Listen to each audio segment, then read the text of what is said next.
Hypixel Skyblock is a game filled with strategies and metas to make you progress quicker and just have an overall better experience. Being that Pat alone is just around Skyblock level 430, and I myself am also over level 410, we've used hundreds of little tips and tricks to progress faster, and today we're going to be sharing some of them with you. Quickly though, as we go into this video, we'd like to take a second to ask you guys to subscribe to our channel. We're closing in on 5,000 subscribers, and with 90% of you guys not subscribed, we'd appreciate it if you could check that for us. Without wasting any more time, let's move on to the video. For the first one, we're going to talk about something that most people forget about, and that's ability stacking. Specifically talking about Reaper Armor. This set, originally used for Revenant Slayer, is actually useful outside of that for things like boss fights and slayers.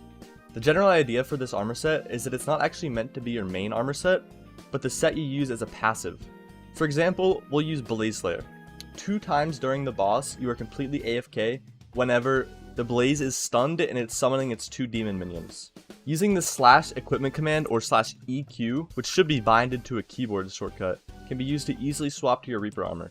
For example, I have mine down to my middle mouse wheel, so at any time I can just click my mouse and I just open up this menu. And whenever you're in this equipment menu, you're able to actually just click on a piece of armor and it'll swap them. So if, right now I'm wearing my Crimson boots, but if I click on the Reaper boots, it'll actually just swap them out just with one click. I'm not holding shift or anything. Now what does the Reaper armor give you that's so useful? Well, that would be the 100 strength and 100 damage, which is way more than it sounds. For example, right now, without any type of Reaper swapping, I'm hitting for right about 2 million damage. See, like, right around the 2 million mark. But for example, if I were to switch to my Reaper armor, then crouch to activate the ability, and then swap back to my Crimson armor, let's see how much damage I do. I now do 2.4 million damage. That is almost a 25% damage increase just from swapping to this armor. And there are plenty of times during things like, for example, like Kudra, where you're actually able to swap to this armor and it won't hurt you at all. The damage buff is insane and not many people actually use this, and I'm sure that you guys could apply this to whatever other situations. Next up, we're going to move over to the garden to talk about the annoying pests. Many of us built our farms in a way where these pests are able to manage themselves in the most annoying spots possible, causing us to break our farms to reach them or spend 2 minutes maneuvering your way around just so you can kill them. But what if we could just teleport to them? Well, that's where the Shadow Fury comes in. See, the Shadow Fury works on the pests, and thankfully so, but because you can have up to 4 pests without your farming fortune getting lower, there's a chance you might have a cooldown on your Shadow Fury going to the next pest. And that's exactly why you should have a fragged Shadow Fury as well as an unfragged Shadow Fury. And for whatever reason, the fragged Shadow Fury is actually on a separate cooldown from the unfragged one. And since I don't have any pests to demonstrate, I will actually just come do it on zombies again. But as you can see, the one Shadow Fury, if I use it, teleports me around, right? And if I try to use it again, it'll say it's on cooldown for 15 seconds. But if I come over here and I use the fragged Shadow Fury this time, I can actually do it again. So, if you are able to afford having 2 Shadow Furies, hopefully this will make your garden experience just a little bit better. This one I think is fair to include here, even though it's not fully Skyblock gameplay related. Please just take care of your account. I'm here with the Broodmother, and the Broodmother wants you to take care of your account too. It scares me how ratting and inciting and all of this has just been a part of the game for years now, and people are still falling for it. Ratting can easily be avoided through just taking your time downloading things, double checking the mod creator, the Discord server origin, the file size. Many things go into play here. Many bots to this day will DM just random Hypixel players on Discord saying their account is under attack. Hypixel or anyone else is not going to reach out to you like this. Not to mention, Discord verify links are scary too, as clicking on some might lead you to a redirect Microsoft exception website, giving the ratter full access to your Microsoft account. Being in the community for 4+ years now, I've heard every story imaginable, and it just hurts as I hate telling people that they can't do anything about it, and all their progress has just completely disappeared forever. If you do ever feel like you've been hacked or ratted or anything like that, do take the action of disabling your Microsoft multiplayer function. This will stop anyone, including yourself, from doing anything multiplayer on your Microsoft account for a bit of time.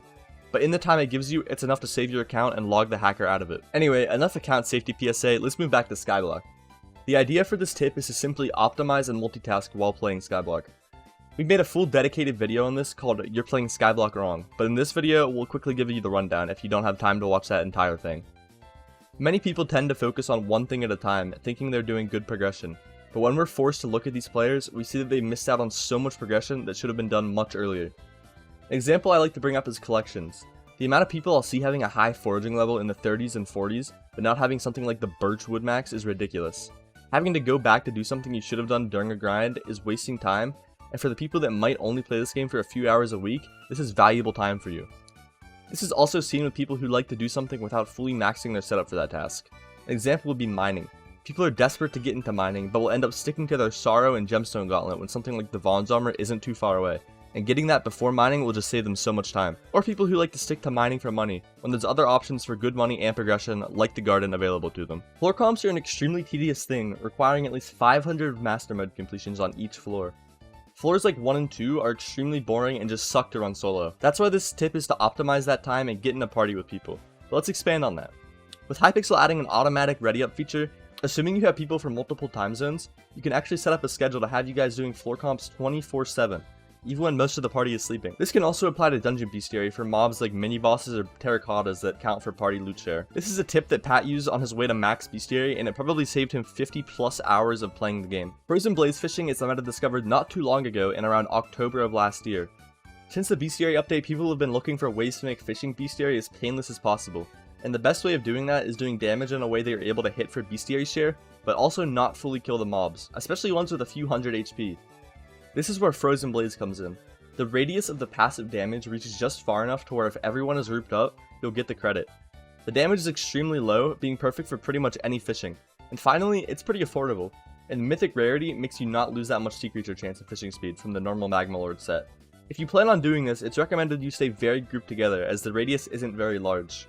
Somewhere like the Crystal Hollows works great, as you can dig out your own little fishing hut and not have to deal with mobs flying all around.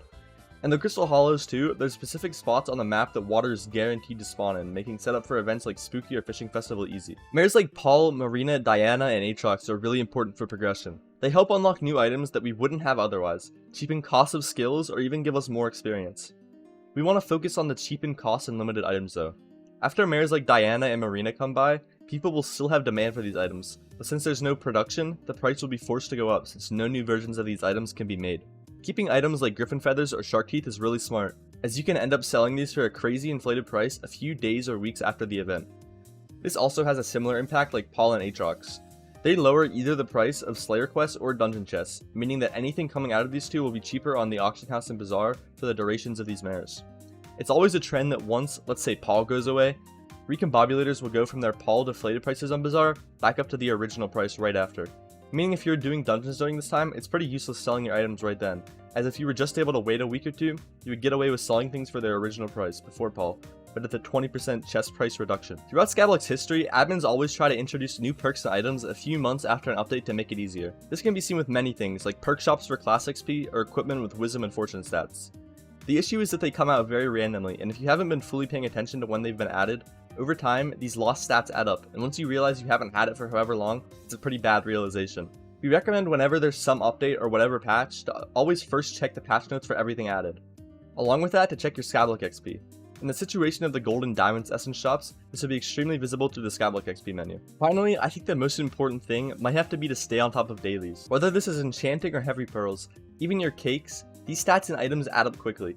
Most things don't take much time to do, and in the long term will save you an incredible amount of time. You really want to focus on items that are locked away in a sense like heavy pearls, or if you're an Iron Man, the experiment table. Heavy pearls take hundreds of days to get all of the required ones, and for the experiment table, God knows if on an Iron Man you'll ever see all of the unique tier 7 enchants. These small things add up, and for the small inconvenience they are 100% worth it. But yeah, that's about it for today's video. Like we said, there's so many more little things like this people normally forget about or just don't know yet, and if you want to see more of these little tip videos, let us know. Other than that, that's really it for today. Bye!